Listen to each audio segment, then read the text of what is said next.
Hello, नमस्कार। आप सभी को मेरे इस YouTube चैनल में आपका स्वागत है। तो जैसा कि मैंने आपसे बोला था कि मैं 66वीं बीपीएससी पीटी एग्जाम के लिए साइंस और मैथ्स के साथ साथ करंट अफेयर का मैं वीडियो में डालते रहूंगा। ओके, और मैंने अपने प्रीवियस वीडियो में आपको फिजिक्स का सिलेबस और फिजिक्स का जो एनालिसिस है, क्वेश्चन का एनालिसिस था, वो मैंने आपको बताया था। ठीक है, और मैंने क्वेश्चन भी एक्सप्लेन किया था, जितने भी क्वेश्चन 38वीं बीपीएससी से लेकर 65वीं बीपीएससी तक पूछी गई है। तो आज हम क्या करेंगे, हम 66वीं बीपीएससी पीटी एग्जाम के लिए आज हम थ्योरी पढ़ना स्टार्ट करेंगे और थ्योरी के साथ साथ हम कुछ क्वेश्चन भी यहाँ पे डिस्कस करेंगे। ठीक है, तो हमारा जो पहला जो टॉपिक है वो क्या है, यूनिट, जिसको हम हिंदी में क्या बोलते हैं, मात्रक। तो ये मात्रक की जरूरत क्यों होती है फिजिक्स में या भौतिकी में? तो मात्रक जो होता है, देखिए फिजिक्स में क्या है कि हम फिजिकल क्वांटिटी के बारे में पढ़ते हैं, भौतिक राशि के बारे में पढ़ते हैं। ठीक है, और भौतिक राशि को डिनोट करने के लिए हमें मात्रक का इस्तेमाल करना होता है। जैसे एग्जांपल कि मैं यदि ये पूछूं कि यहाँ से जैसे एक एग्जांपल यहाँ पे हो गया कि ये आपका घर है, ठीक है ना, और ये घर से ये आपका स्कूल है या ये आपका कॉलेज है। कॉलेज के बीच का डिस्टेंस क्या है? क्वेश्चन पूछा जाता है कॉलेज के बीच का डिस्टेंस क्या है। तो जो डिस्टेंस जो होता है, दूरी जो होता है, ये एक फिजिकल क्वांटिटी होता है जिसको हम लोग भौतिक राशि बोलते हैं। तो दूरी आप जब भी बताइएगा तो क्या आप 10 बोलकर आप शांत नहीं रह सकते हैं, क्योंकि 10 यदि आप बोलिएगा कि स्कूल से घर की जो दूरी है 10 है, तो 10 क्या है, 10 क्या नंबर है? नहीं, यहाँ पे यदि फिजिकल क्वांटिटी है तो इस मैग्नीट्यूड, ये जो परिमाण है या इसको हम मैग्नीट्यूड बोलते हैं, ठीक है, इस मैग्नीट्यूड के साथ साथ यूनिट भी लगा होगा, यानी मात्रक भी होगा। तो ये मात्रक या तो 10 किलोमीटर हो सकता है, ठीक है, यानी कि 10 किलोमीटर की दूरी है हमारे घर से हमारे विद्यालय के। ठीक है, वैसे ही सपोज कि यदि आप मार्केट जाते हो, ठीक है ना, मार्केट जाते हो, आपको कोई चीज खरीदना होता है, जैसे आपको शुगर ही खरीदना है, ठीक है, तो शुगर यदि चीनी आपको खरीदना है तो दुकान पे आप क्या बोलिएगा कि हमें चीनी दीजिए दो क्या देगा वो, दो दाने नहीं दे सकता, दो भी बोलिएगा तो 2 दाने बोलना पड़ेगा आपको।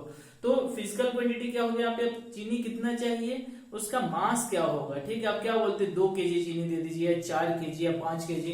तो यदि 2 केजी आप बोलते हैं कि चीनी देने के लिए, तो 2 और यहाँ पे केजी लिखा होता है, तो 2 क्या है, मैग्नीट्यूड, और केजी क्या है, यूनिट हो गया। ठीक है, तो कोई भी फिजिकल क्वांटिटी को रिप्रेजेंट करने के लिए यूनिट यानी मात्रक की जरूरत होती है। ठीक है, तो बेसिकली जो ऐसा यूनिट जिसको हम लोग बोलते हैं, ठीक है, स्टैंडर्ड इंटरनेशनल यूनिट, वो 7 होती है। ठीक है, पहला चीज तो यहाँ पे देखिए कि यूनिट जो होता है वो 2 टाइप का होता है, एक होता है फंडामेंटल यूनिट, ठीक है, एक क्या होता है फंडामेंटल यूनिट, और दूसरा क्या होता है डिराइव्ड यूनिट। तो डिराइव्ड यूनिट क्या होता है कि वो फंडामेंटल यूनिट से ही हम लोग बनाते हैं डिराइव्ड यूनिट को। ठीक है, ये जैसे जब हम कोई फॉर्मूला वगैरह लिखेंगे फिर वहां पे हम लोग डिराइव्ड यूनिट के बारे में डिस्कस करेंगे, पहले हम लोग फंडामेंटल यूनिट को देखते हैं। ठीक है, तो फिजिक्स में टोटल 7 फंडामेंटल यूनिट है, ठीक है ना, आप यहाँ पे देख सकते हैं। ठीक है, सभी जो 7 जो है वो कौन कौन सा है। फर्स्ट में क्या है, लंबाई, जिसको इंग्लिश में हम लोग लेंथ बोलते हैं। ठीक है, और लेंथ के लिए ऐसा यूनिट क्या होता है, मीटर होता है, तो ऐसा यूनिट क्या हो गया, मीटर हो गया। दूसरा क्या है, द्रव्यमान या मास। ठीक है, तो मास का जो ऐसा यूनिट होता है वो क्या होता है, किलोग्राम होता है, जिसके लिए सिंबल क्या होता है, केजी होता है। तीसरा क्या है, समय या टाइम, ये सब के सब फंडामेंटल यूनिट है। फंडामेंटल यूनिट हम क्यों बोलते हैं, आपके दिमाग में आ रहा होगा, तो फंडामेंटल यूनिट हम इसलिए बोलते हैं क्योंकि ये इंडिपेंडेंट है। ठीक है ना, इंडिपेंडेंट है। आप अभी देखिएगा कि जो डिराइव्ड जो होगा यूनिट वो इंडिपेंडेंट नहीं होगा, वो क्या होगा कि वो फंडामेंटल यूनिट पे डिपेंड करेगा। ठीक है ना, वो फंडामेंटल यूनिट पे डिपेंडेंट होगा। बट यहाँ पे ये जो है फंडामेंटल यूनिट, ये अपने आप में फ्री है, अपने आप में सेपरेट है, अपने आप में इंडिपेंडेंट है। तो टाइम, समय के लिए क्या हो गया, टाइम, इसको इंग्लिश में बोलते हैं, इसका ऐसा यूनिट क्या होता है, सेकंड, या सिंबल में एसएससी या कहीं एस भी लिखा होता है। उसके बाद है ताप या तापमान, ताप है, ताप को क्या होता है, टेम्परेचर, तो टेम्परेचर के लिए ऐसा यूनिट क्या लिखेंगे, केल्विन, जिसके लिए सिंबल क्या होगा, के। उसके बाद है विद्युत धारा, विद्युत धारा जिसको हम इंग्लिश में क्या बोलते हैं, इलेक्ट्रिक करंट। ठीक है, इलेक्ट्रिक करंट का ऐसा यूनिट क्या होता है, एम्पियर, उसके लिए सिंबल क्या होता है, कैपिटल ए। ठीक है, उसके बाद है ज्योति तीव्रता या लाइट इंटेंसिटी, हम इसको बोलते हैं। ठीक है ना, ओके, लाइट इंटेंसिटी या लाइट इंटेंसिटी भी आप बोल सकते हो। या अब लाइट इंटेंसिटी का ऐसा यूनिट क्या होता है, कैंडला होता है, या हम इसको सीडी भी लिखते हैं। उसके बाद है पदार्थ का परिणाम या अमाउंट ऑफ सब्सटेंस। तो अमाउंट ऑफ सब्सटेंस को हम लोग अमाउंट ऑफ सब्सटेंस का जो ऐसा यूनिट होता है वो मोल होता है। इसके लिए सिंबल क्या हो जाता है, MOL मोल होता है। ठीक है, अब देखिए उसके बाद ये दो इन दोनों को कॉम्प्लीमेंट्री ऐसा इसको हम लोग ल्यूमिनियस इंटेंसिटी बोलते हैं। ये मैंने गलती से यहाँ पे लाइट लिख दिया था, इसको हम लोग क्या बोलते हैं, ल्यूमिनियस इंटेंसिटी। तो इसका यूनिट क्या होता है, कैंडेला होता है। ठीक है, इसके लिए सिंबल क्या होता है, CD। उसके बाद ये दो SI के संपूरक मूल इकाई होते हैं, जिसमें एक क्या होता है समतल कोण, जिसको हम लोग रेडियन बोलते हैं, इसको प्लेन एंगल जो बोलते हैं जैसे 30 डिग्री, तो उसको रेडियन भी होता है, उसका ऐसा यूनिट। और सॉलिड एंगल होता है जिसका ऐसा यूनिट क्या होता है, एस्ट्रेडियन होता है, जिसका सिंबल SR होता है। अब देखिए एक चीज मैं आपको बताना यहाँ पे चाहूंगा कि ये जो सिंबल जो होता है, ठीक है ना, काफी सारा आपको सिंबल क्या दिखेगा कि कुछ कैपिटल में लिखा हुआ है, ठीक है, और फुल फॉर्म क्या लिखा हुआ है, वो स्मॉल में लिखा हुआ है। तो हम फुल फॉर्म पे ध्यान देंगे कि जितना भी ऐसा यूनिट है उसका फुल फॉर्म जो होता है वो स्मॉल से लिखा होता है। तो ऐसा क्यों करते हैं, क्यों नहीं कैपिटल से लिखते हैं? क्या हम लोग मीटर को MET या लिख सकते हैं क्या? तो ये गलत हो जाएगा। ठीक है, तो आप ये ध्यान में रखिएगा कि जब भी आप ऐसा यूनिट का फुल फॉर्म लिखिएगा तो वो हमेशा स्मॉल से स्टार्ट कीजिएगा। सपोज मैं एग्जांपल में आपको बता रहा हूँ, जैसे फोर्स, ठीक है ना, फोर्स का ऐसा यूनिट क्या होता है, न्यूटन। तो यदि हम 9N लिखेंगे तो ये सही है, इट्स 9 न्यूटन, क्योंकि सिंबल होता है N। अब ये न्यूटन क्या है, ये डिराइव्ड यूनिट है, हम इसके बारे में आगे डिस्कस करेंगे। ठीक है, लेकिन यदि यही हम इसको जब फुल फॉर्म लिखेंगे तो NEWTON ऐसे न्यूटन लिखेंगे, या ठीक है ना, यदि हम इसको इस तरीका से लिख रहे हैं NEWTON तो ये रॉन्ग हो जाएगा, ये वाला करेक्ट होगा। अब आप सोचिएगा भाई ये रॉन्ग क्यों हो रहा है, दो लोग तो न्यूटन ही है, बस एक कैपिटल से लिखे एक स्मॉल से लिखे हैं। तो आप अपना नाम लिखिए। ठीक है, यदि मैं अपना नाम में लिखूंगा तो मैं हमेशा अपना नाम किससे स्टार्ट करता हूँ, कैपिटल से स्टार्ट करता हूँ। ठीक है, कभी भी मैं नाम अपने फॉर्म वगैरह में मैं ऐसे नहीं लिखता हूँ। तो फर्स्ट यदि कैपिटल है लिखा हुआ, इट मीन्स ये रिप्रेजेंट कर रहा है 9 न्यूटन साइंटिस्ट। ठीक है ना, ये क्या लिख दिया आपने, 9 न्यूटन, तो ये 9 न्यूटन साइंटिस्ट लिखे, ये आपने यूनिट यहाँ पे नहीं लिखा है। यूनिट के लिए हम हमेशा क्या यूज करते हैं, स्मॉल लेटर यूज करते हैं। आप इसमें देखिए कोई भी मीटर देखिए स्मॉल m है, किलोग्राम में K स्मॉल है, सेकंड में से स्मॉल है, केल्विन में K स्मॉल है, एम्पियर, कैंडेला, मोल, तो ये सारा का सारा क्या है, स्मॉल से हम लोग स्टार्ट करते हैं। तो आप इसको याद रखिए, तो ये काफी इंपॉर्टेंट, आप इसको नोट कीजिए। ठीक है, फिर हम आपको अब डिराइव्ड यूनिट के बारे में कुछ डिस्कस करते हैं और कुछ एग्जाम्पल भी बताते हैं। चलिए, तो हम लोग अब डिराइव्ड यूनिट के बारे में थोड़ा यहाँ पे डिस्कस करते हैं। तो डिराइव्ड यूनिट मैंने आपको बताया था कि डिराइव्ड यूनिट क्या होता है, वो फंडामेंटल यूनिट से मिलकर बनता है। तो अब फंडामेंटल यूनिट जो है 7 जो है वो आप याद रखिए। ठीक है, उसके साथ साथ जो एंगल था, ठीक है ना, वो भी ऐसा यूनिट ही होता है, प्लेन एंगल और सॉलिड एंगल। प्लेन एंगल का क्या था, रेडियन था, और सॉलिड एंगल का क्या था, एस्ट्रेडियन था। ठीक है, तो हम ये जो डिराइव्ड वाला यूनिट है ये हम एग्जांपल से समझेंगे। जैसे मैं फर्स्ट एग्जांपल ले रहा हूँ, काफी सिंपल से एग्जांपल ले रहा हूँ। ठीक है, वो मैं ले रहा हूँ स्पीड, जिसको हम लोग क्या बोलते हैं, चाल बोलते हैं। ठीक है, तो स्पीड इक्वल्स टू क्या होता है, डिस्टेंस अपॉन टाइम। क्या होता है, डिस्टेंस अपॉन टाइम होता है, या हम इसको हिंदी में क्या लिख सकते हैं, चाल बराबर ये हो जाएगा दूरी बटा समय। ठीक है, तो चाल इक्वल्स टू क्या होगा, दूरी बटा समय। तो अब यदि हम आपसे पूछे कि दूरी का एसआई यूनिट क्या होगा, तो एसआई यूनिट ऑफ डिस्टेंस, तो डिस्टेंस का मतलब क्या होगा, लेंथ हो गया। तो अभी हमने आपको बताया कि एसआई यूनिट डिस्टेंस का क्या हो जाएगा, मीटर हो जाएगा। अभी हमने पढ़ाया क्योंकि क्या ये फंडामेंटल यूनिट है, डिस्टेंस मींस लेंथ, उसमें समय। तो एसआई यूनिट ऑफ टाइम क्या हो जाएगा, ये भी आपको मालूम है कि एसआई यूनिट ऑफ टाइम कितना होता है, सेकंड होता है। तो ये दोनों का दोनों फंडामेंटल है। लेकिन अब यदि हम स्पीड का एसआई यूनिट फाइंड करेंगे तो क्या होगा, डिस्टेंस के लिए क्या लिखेंगे, मीटर, और इसके लिए क्या लिखेंगे, पर सेकंड, या हम इसको ऐसे भी लिख सकते हैं, मीटर और सेकंड -1। तो ये जो हो गया हमारा, ये क्या हो गया, डिराइव्ड यूनिट हो गया। ठीक है, आपको समझ में आ रहा होगा ना कि डिराइव्ड यूनिट क्या है और फंडामेंटल यूनिट क्या है। फिर वैसे कुछ और एग्जांपल हम देख रहे हैं, जैसे कि मान लो कि एक्सेलरेशन। ठीक है, तो एक्सेलरेशन इक्वल्स टू क्या होता है, वेलोसिटी अपॉन टाइम। तो वेलोसिटी क्या होता है, वेलोसिटी होता है आपका डिस्प्लेसमेंट अपॉन टाइम। ठीक है, हम डिस्प्लेसमेंट के बारे में पढ़ेंगे जब हम लोग वेक्टर स्केलर पढ़ेंगे, तो कि क्या ये डिस्टेंस और डिस्प्लेसमेंट में क्या डिफरेंस है, क्या अंतर है, वो हम लोग बाद में डिस्कस करेंगे। फिलहाल डिस्प्लेसमेंट का भी जो यूनिट होता है वो मीटर होता है, और टाइम का तो सेकंड आपको मालूम ही है। तो यदि हम एक्सेलरेशन का हम डिराइव कर रहे हैं तो v यहाँ पे क्या है, वेलोसिटी है, वेलोसिटी का यूनिट क्या हो गया, मीटर पर सेकंड, और ये टाइम क्या है, सेकंड। या हम इसको क्या लिख सकते हैं, मीटर सेकंड स्क्वायर, या हम इसको क्या लिख सकते हैं, मीटर सेकंड माइनस 2। तो ये क्या हो गया, du, यानी कि डिराइव्ड यूनिवर्सिटी, दिल्ली यूनिवर्सिटी नहीं, फिर से डिराइव्ड यूनिट। वैसे ही यदि एक और मैं एग्जांपल ले रहा हूँ, फोर्स। तो फोर्स के लिए आप पढ़े होंगे कि मास इंटू क्या होता है, एक्सेलरेशन होता है। फोर्स इक्वल्स टू क्या होता है, मास इंटू एक्सेलरेशन, ठीक है।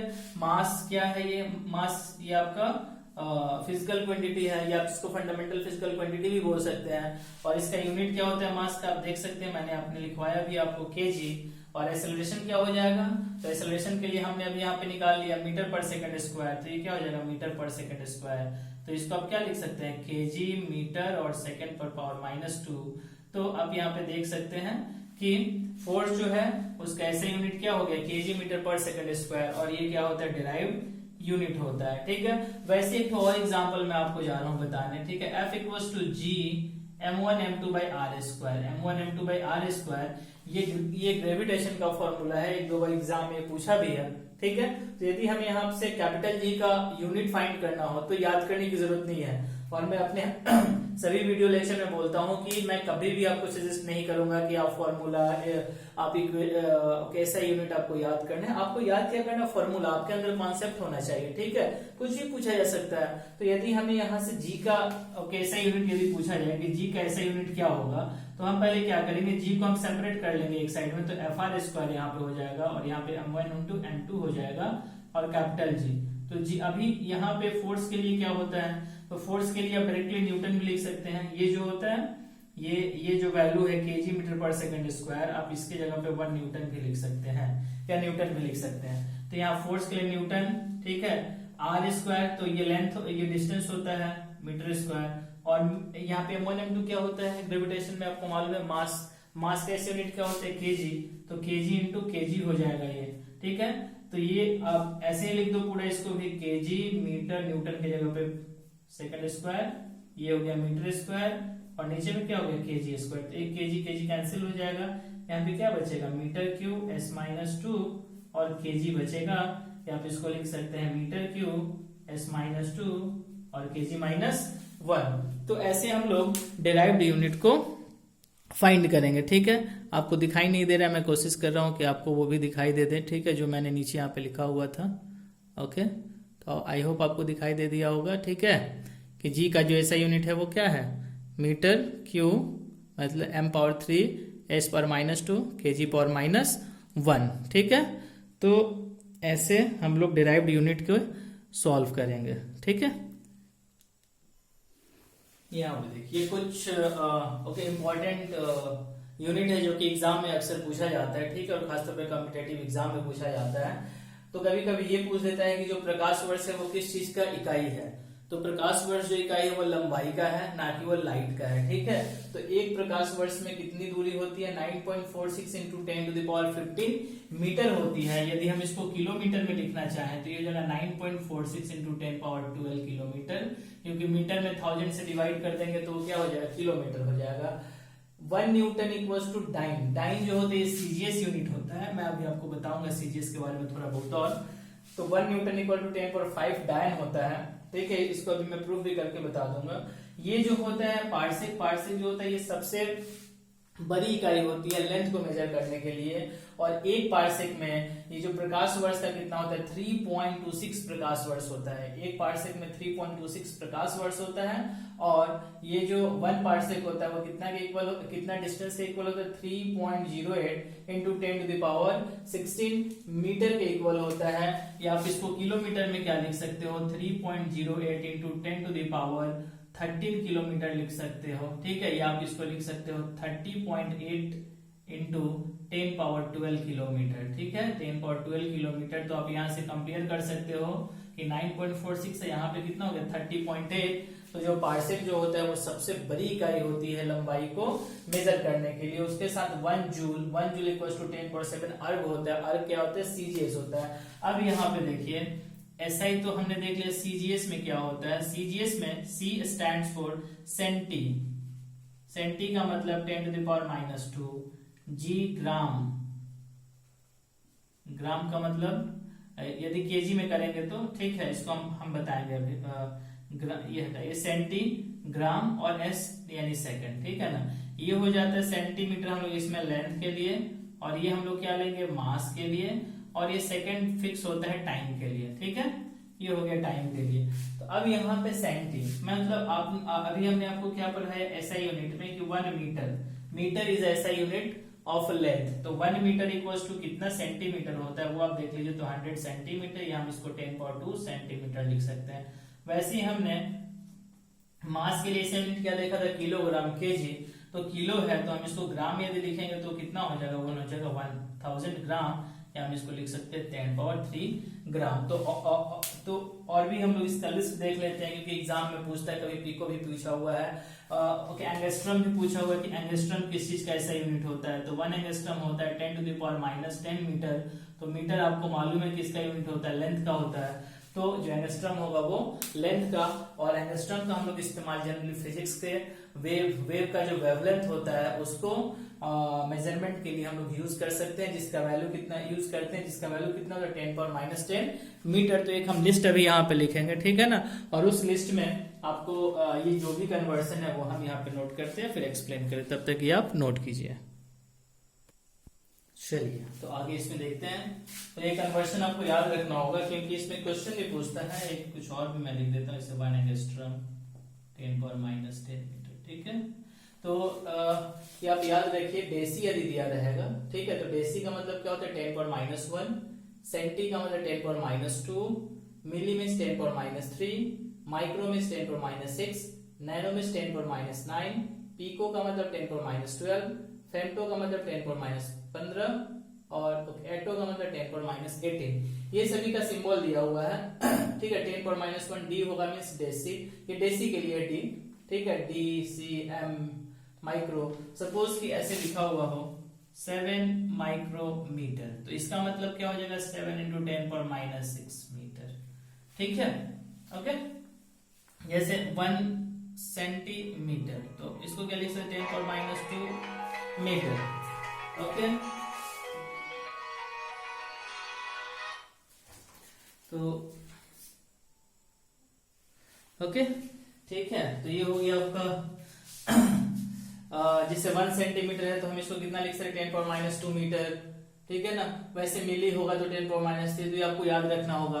वैसे ये क्या होगा, रेज हो रहा है, ठीक है ना। बट जैसे डेका होगा 10⁻1, hecto 10⁻2, kilo 10⁻3, mega 10⁻6, giga 10⁻9, tetra 10⁻12, PETA 10⁻15 और एक्सा 10⁻18। तो ये क्वेश्चन पूछा भी है एक बार, मैं आपको बता दे रहा हूँ कि इसका भी पूछा था क्वेश्चन। मैंने इसे अपने सेकंड वाले वीडियो लेक्चर में मैंने डिस्कस भी किया था सभी क्वेश्चन को, ओके। तो यदि आपने देखा होगा तो आपको याद भी होगा, बट मैं कोशिश करता हूँ खोजने का, मिल जाएगा तो मैं आपको बता रहा हूँ कि वो कब क्वेश्चन पूछा गया था।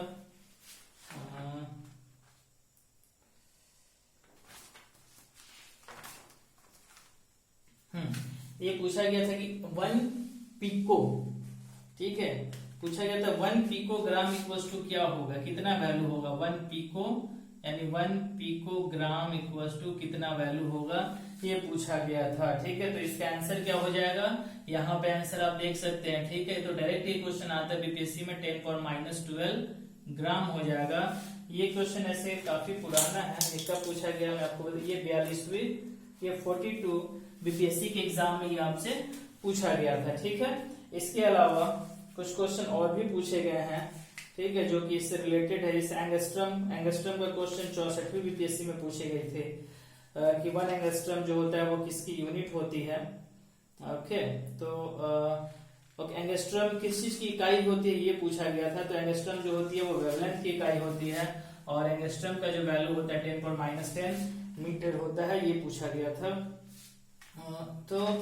तो इससे क्वेश्चन एक आध क्वेश्चन रहता है कभी कभी, ठीक है, और काफी सिंपल सा, इसमें कुछ आपका समय भी नहीं लगना है। यदि आपको याद है तो आप डायरेक्टली मारो। हाँ, एक बार ये काफी पुराना क्वेश्चन है, ये आई थिंक ये पूछा गया था 45वीं बीपीएससी में कि 1 किलोमीटर में कितना मीटर। ऐसे इतना सिंपल आजकल क्वेश्चन हम नहीं पूछे जा रहे हैं, क्योंकि बीपीएससी का जो लेवल है और धीरे धीरे यूपीएससी के जैसा होते जा रहा है, ठीक है। तो इतना तो सिंपल क्वेश्चन नहीं पूछा जाएगा, लेकिन इससे क्वेश्चन हो सकता है, रह सकता है, और ये आपको याद रखना जरूरी है। ठीक है, तो आप इसको कर लीजिए, फिर और आगे देखते हैं। तो देखिए यूनिट चैप्टर अब यहाँ पे हमारा खत्म हो गया। ठीक है ना, अब है कि आपको प्रैक्टिस करना है। ठीक है, तो इसमें प्रैक्टिस क्या करना है, फॉर्मूला और उसका फाइंड करना है यूनिट। जैसे एग्जाम में पूछते हैं मोमेंटम का ऐसा यूनिट क्या होगा, मोमेंटम, मोमेंटम जिसको हिंदी में हम लोग क्या बोलते हैं, संवेग। तो संवेग का ऐसा यूनिट क्या होगा, इसका सिंबल होता है टी। तो किसी भी फिजिकल क्वांटिटी का यूनिट फाइंड करने के लिए आपको यदि उसका फॉर्मूला याद है तो थोड़ा सिंपल हो जाता है। जैसे मोमेंटम का ऐसा ही फॉर्मूला होता है मास इनटू वेलोसिटी। ठीक है, और चूंकि मास को आपका मालूम है कि मास का ऐसा यूनिट क्या होता है, केजी, और वेलोसिटी के लिए क्या होता है इस मीटर पर सेकेंड। तो इसका जो ऐसा यूनिट हो जाएगा केजी मीटर पर सेकेंड हो जाएगा। ठीक है, ये मोमेंटम का हो गया। ओके, वैसे ही यदि आपसे वेलोसिटी का पूछा जाए तो वेलोसिटी का आपको मालूम है कि वेलोसिटी का ऐसा यूनिट भी मैंने अभी लिखा है यहाँ पे, मीटर पर सेकेंड। ठीक है, एक बार ऐसा क्वेश्चन पूछ दिया गया था कि मोमेंटम में यदि हम वेलोसिटी से डिवाइड करेंगे, मोमेंटम में यदि हम वेलोसिटी से डिवाइड करेंगे तो कौन सा फिजिकल क्वांटिटी रेस्ट हो बचेगा या मिलेगा। तो भी कैंसिल होकर क्या हो जाएगा, मास। तो इसका यूनिट क्या हो जाएगा, केजी। ठीक है, ओके। उसके बाद आप ये भी याद रखो रेजिस्टेंस का यूनिट क्या होता है। रेजिस्टेंस हम लोग पढ़ेंगे इलेक्ट्रिसिटी चैप्टर में। तो रेजिस्टेंस का ऐसा यूनिट जो होता है वो होता है ओम होता है। ओके, वैसे ही वोल्ट या एनर्जी, तो एनर्जी का ऐसा यूनिट क्या होता है, जूल होता है। ये सारे स्टैंडर्ड यूनिट है। वोल्टेज, वोल्टेज का पोटेंशियल, वोल्टेज यूनिट। ठीक है ना, पोटेंशियल, तो पोटेंशियल का ऐसा यूनिट क्या होता है, वोल्ट या वोल्टेज। ठीक है, पावर, ये सारे क्वेश्चन एग्जाम में पूछा हुआ है कभी ना कभी। पावर का ऐसा यूनिट क्या होता है, वॉट। ठीक है, तो देखिए ये यूनिट क्या है, ये जब तक हम फिजिक्स पढ़ते रहेंगे आपको मैं यूनिट के बारे में हमेशा मैं बताते रहूंगा, क्योंकि हम कोई भी चैप्टर स्टार्ट करेंगे तो स्टार्टिंग में जो भी उसमें फिजिकल क्वांटिटी होगा, जैसे ये यूनिट के बाद हम लोग स्टार्ट करेंगे मोशन। ठीक है, तो मोशन में हम जैसे स्टार्ट करेंगे, हम क्या स्टार्ट करेंगे, पहले डिस्टेंस। तो डिस्टेंस का यूनिट क्या होता है, मीटर। फिर हम आपको बताएंगे थोड़ा टाइम के बारे में। टाइम का ऐसा यूनिट क्या होता है, डिस्टेंस। जब डिस्टेंस टाइम हम जान लेंगे तो हम जानेंगे स्पीड के बारे में। तो स्पीड d/t होता है, तो इसका ऐसा यूनिट क्या हो जाएगा, मीटर पर सेकेंड। जब हम ये जान लेंगे उसके बाद हम क्या जानेंगे, डिस्प्लेसमेंट जानेंगे। ठीक है, तो डिस्प्लेसमेंट क्या होता है, उसका भी ऐसा यूनिट मीटर। फिर टाइम सेकेंड, फिर वेलोसिटी, तो वेलोसिटी का मीटर पर सेकेंड। जब ये जान लेंगे फिर हम लोग क्या पढ़ेंगे, एक्सेलरेशन। तो एक्सेलरेशन क्या होगा, v/t। तो इसका यूनिट क्या हो जाएगा, मीटर पर सेकेंड स्क्वायर या मीटर पर सेकेंड -2। ओके, तो जब भी हम जो भी चैप्टर पढ़ेंगे उसमें हम यूनिट को भी हमेशा डिस्कस करते जाएंगे। आपको बस यही करना है कि जो भी आप फिजिकल क्वांटिटी पढ़ोगे उसका एक लिस्ट आप बना लो। ठीक है, फिजिकल क्वांटिटी उसमें नोट करते जाइए, बगल में उसका ऐसा यूनिट भी लिखते चलिए। ठीक है, तो ये हमारा जो फर्स्ट जो मॉड्यूल था, ठीक है ना, यूनिट, ठीक है, फिजिक्स का 466 बीपीएससी। ठीक है, तो एक भी क्वेश्चन छूटना नहीं चाहिए फिजिक्स का। ठीक है, तो हम भी आपका हेल्प करेंगे और आप बस मेरे वीडियो को देखते रहिए और कमेंट कीजिए यदि आपको कुछ अच्छा लग रहा है या आपको इसमें कुछ कमी लग रही है तो भी आप कमेंट कीजिए ताकि मैं उसको सुधार सकूं। ठीक है, और यदि मेरा आपको वीडियो अच्छा लग रहा है तो आप दोस्तों के साथ शेयर कीजिए। ठीक है, लाइक कीजिए, दोस्तों को बोलिए चैनल को सब्सक्राइब करने के लिए, क्योंकि यदि आप मेरे चैनल को सब्सक्राइब कीजिएगा तो जैसे ही मैं कोई वीडियो डालूंगा तो आपके पास नोटिफिकेशन आ जाएगा। ठीक है, बेल आइकन को भी आप दबाना ना भूलें। तो ये यूनिट है, इसके बाद हम लोग कल गति यानी कि मोशन हम स्टार्ट करेंगे। उसमें कुछ क्वेश्चन भी हम बनाएंगे, क्योंकि एग्जाम में क्वेश्चन भी पूछे जाते हैं। सिंपल सिंपल से क्वेश्चन आते हैं मोशन के, जैसे काफी सिंपल सिंपल से आते हैं क्वेश्चन। जैसे मैं एक एग्जांपल बता रहा हूँ, वो 65वीं बीपीएससी की है, वो मैथ्स प्लस फिजिक्स दोनों में भी पूछी जाती है। सपोज उसमें क्या था कि दो ट्रेन है, ठीक है ना, दो ट्रेनें हैं और दोनों जो है वो एक दूसरे के अपोजिट डायरेक्शन में मूव कर रही है। ठीक है, और एक ट्रेन की जो लंबाई है 150 मीटर है, दूसरी की लंबाई है 150 मीटर। ठीक है ना, और जो इनका स्पीड है दोनों का 90 किलोमीटर पर आवर है, दोनों का 90 किलोमीटर पर आवर है दोनों का। तो इसमें पूछा क्या गया था क्वेश्चन में कि कितने टाइम में ट्रेन एक दूसरे को क्रॉस कर लेगी। तो अब देखिए कि ट्रेन को एक दूसरे से क्रॉस करने में टोटल डिस्टेंस कितना ट्रेवल करना पड़ेगा, 150 प्लस 150। ठीक है, अब कैसे 150, क्योंकि ये जितना मूव करेगी, ठीक है ना, फिर जब ये दोनों का ऐसे बैक जब आएगा आगे पीछे तब ना होगी पास होगी, तो दोनों के बीच का डिस्टेंस यहाँ कितना हो जाएगा 300 मीटर। तो डिस्टेंस कितना हो गया यहाँ पे 300 मीटर, आपको समझ में आ रहा होगा। उसके बाद यहाँ पे स्पीड भी दिया हुआ है, तो आप देखिए यहाँ चूंकि मीटर है, यहाँ पे किलोमीटर पर आवर है, तो हम इसको मीटर में चेंज कर लेंगे। तो 90 किलोमीटर पर आवर को चेंज करने के लिए आप 5/18 से मल्टीप्लाई कर दो, तो ये मीटर पर सेकंड हो जाएगा। ये हो जाएगा 18 5 9 यानी 25 मीटर पर सेकंड। तो 25 इधर 25 इधर, यदि दोनों अपोजिट डायरेक्शन में है तो रिलेटिव मोशन में हम क्या करते हैं, इसको ऐड कर लेंगे दोनों का, इसका भी 25 इसका भी 25। तो जो स्पीड जो हो जाएगा वो कितना हो जाएगा, 50 मीटर पर सेकंड। तो हमारे पास डिस्टेंस है, स्पीड है, हमने अभी आपको फॉर्मूला बताया S इक्वल टू D/T होता है। तो T इक्वल टू क्या हो जाएगा, D/S। D का वैल्यू कितना है 300 और S कितना हो गया 50, ये कैंसिल कर देंगे तो कितना होगा 6 यानी कि 6 सेकंड। तो यहाँ पे देखिए ये जो क्वेश्चन है 65वीं बीपीएससी मैथ्स में दिया हुआ था, ठीक है। तो ये मैथ्स में दिया था एक्चुअली, तो फिजिक्स का क्वेश्चन हो गया। ओके, तो फिजिक्स का क्वेश्चन है तो मैथ्स में भी दिया जा सकता है, इसलिए फिजिक्स का जो पार्ट है काफी इंपॉर्टेंट है। और 65वीं बीपीएससी में मैं आपको बता रहा हूँ कि इसमें कितने क्वेश्चन आए थे फिजिक्स से। तो 65वीं बीपीएससी में फिजिक्स से जो क्वेश्चन थे, पहला था कि दाब का मात्रा क्या होता है, और कैसा the unit of pressure is. तो प्रेशर का यूनिट क्या होता है, प्रेशर इक्वल्स टू आपको मालूम होना चाहिए फोर्स अपन एरिया होता है। और फोर्स के लिए हमने आपको बताया मास इंटू एक्सेलरेशन। एरिया के लिए आप रहने दो, या इसको डायरेक्ट आप लिख दो, ये मास इंटू एक्सेलरेशन हो गया, एरिया क्या होगा मीटर स्क्वायर। तो m एक्सेलरेशन के लिए इसका यूनिट क्या मैंने बताया मीटर पर सेकंड स्क्वायर, ये क्या हो जाएगा, और ये मास के लिए केजी, और ये हो गया मीटर स्क्वायर। एक मीटर मीटर कैंसिल, क्या बचे यहाँ पे केजी हो गया और मीटर सेकंड स्क्वायर, यहाँ हम इसको लिख सकते हैं केजी पर मीटर सेकंड स्क्वायर, ठीक है माइनस। तो एक क्वेश्चन ये आ गया।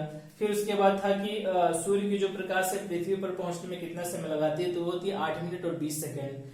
उसके बाद था कि निम्नलिखित में कौन सी स्केलर क्वांटिटी है जिसमें डायरेक्शन नहीं होता है, तो वो प्रेशर ही है, दाब होता है। उसके बाद था कि इसमें से किस राशि का मात्रक मतलब यूनिट नहीं होता, तो काफी सारे ऐसे क्वांटिटी मिलेंगे जिसका यूनिट नहीं होता है। जैसे ये क्वेश्चन में स्ट्रेन दिया हुआ था, तो स्ट्रेन क्या होता है, change in length upon given length. तो यहाँ पे ऊपर भी लेंथ है नीचे भी लेंथ है, तो मीटर मीटर कैंसिल, तो ये हो गया यूनिटलेस क्वांटिटी हो गया।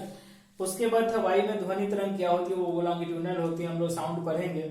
उसके बाद एक था कि 50 डिग्री का मान फ़ारेनहाइट स्केल में कितना होता है। यदि डिग्री सेल्सियस में दिया हो तो फ़ारेनहाइट में कन्वर्ट करने के लिए हम क्या करते हैं कि 1.8 से जो भी डिग्री सेल्सियस का वैल्यू उसको ऐड करके इसमें 32 को जोड़ देते हैं।